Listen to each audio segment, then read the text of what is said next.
Pero ang nakikita po sa akin ng albularyo, yun nga po yung nagustuhan ako ng engkanto, na hindi natin kapareho na hindi natin kapareho na tao, mga iba. So, ayun po guys, magandang araw Pilipinas sa mga viewers po namin na nag-aalala sa akin, sa kalagayan ko. Ito na nga po, kakalabas lang po namin ng ospital, kalabas ko lang po. Tapos po, bumalik po kami ng ospital, pagkalabas ko kasi sumama na naman yung pakiramdam ko. Pero wala na po talaga silang makita na wala silang findings kung ano ba talaga. Yun lang talaga, dysmenorrhea. Yun lang po talaga yung nakita nung nakaraan na nagsinugod po ako ng ospital.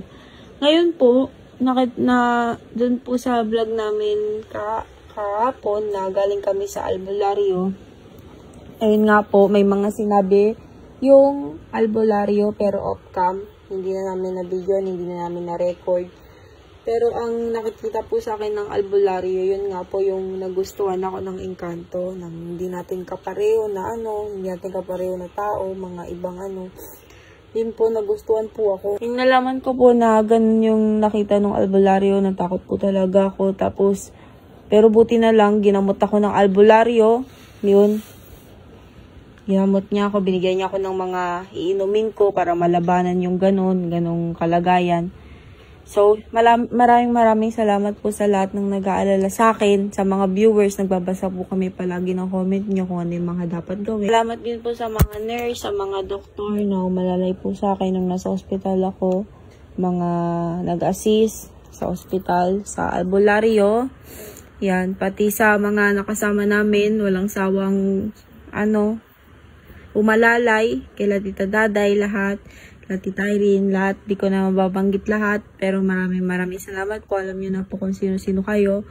And maraming salamat din, syempre, kay Daddy at kay Mama, yan, na kaalalay din sa akin.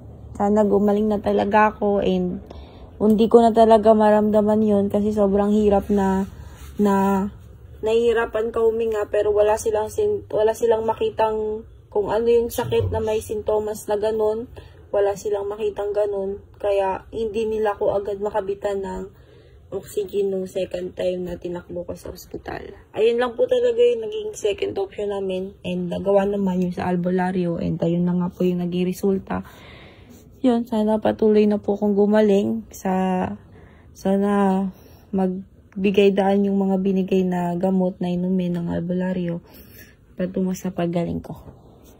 Yun po, maraming salamat po, and see you next vlog.